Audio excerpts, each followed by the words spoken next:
آپ ہجر اسود کو بڑے اور طریقے سے ڈیفائن کرتے ہیں، کچھ تھوڑا سا اس کے بارے میں بتائیے گا، کیونکہ حج بھی آ رہا ہے، اس کے بعد ہم اسی کو کنٹینیو کریں گے حج کے حوالے سے۔ حجر اسود سر کائنات کی ایک سمجھ لیں کہ سب سے بڑی ڈاکٹرائن کا امین ہے۔ حجر اسود it's not the ordinary kind of stone. حجر اسود کی گواہی جو ہے وہ اس وقت کے کافر بھی مانتے تھے، ٹھیک ہے۔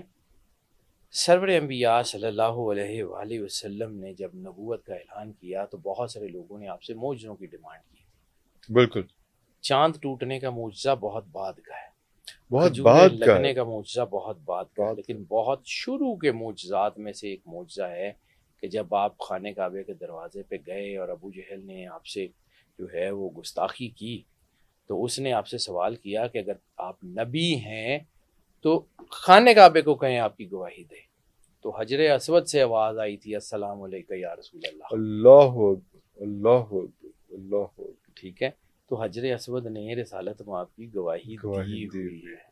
اللہ اکبر۔ اب حجر اسود کہاں سے آیا؟ جنت سے آیا، یہ تو ہمارا ایمان ہے۔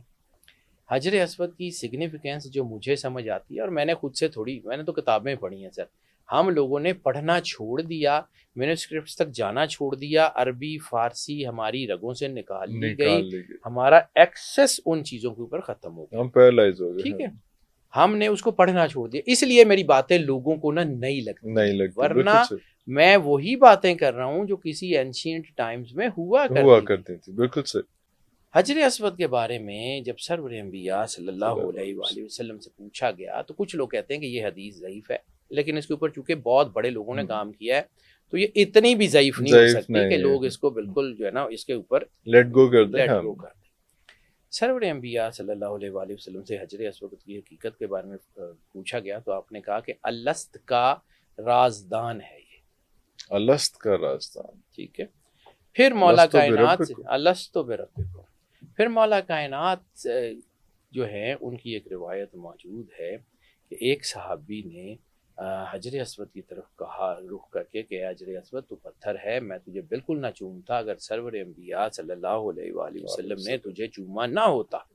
تو مولا کائنات امام علی علیہ السلام نے ان کو ٹوک کے کہا تھا کہ اس حجر اسود میں تمہاری تقدیر موجود ہے۔ اللہ اکبر۔ تو یہ جو جملے ہیں یہ بلا وجہ نہیں ہے، ایک وہ زبان جو کائنات کی سب سے صادق، سب سے امین زبان، اور ایک وہ ہستی جو مدینہ تو